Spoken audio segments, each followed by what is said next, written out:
Pumalo na sa 26,000 ang bilang ng mga dumalaw sa Manila North Cemetery ngayong araw. Para sa detalye, may ulat si James Agustin ng Super Radio DZBB. James?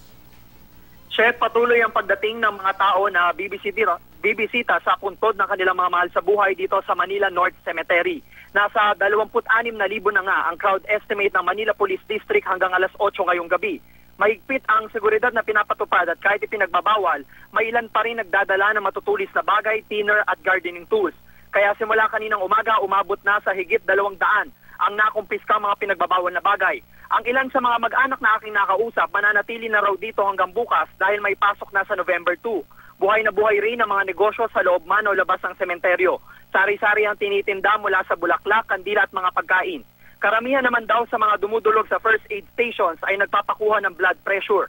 Wala pa namang naitatalang anumang krimen ng Manila Police District at nakakalat din ng mga pulis sa 6 na assistance desk sa buong sementeryo. She?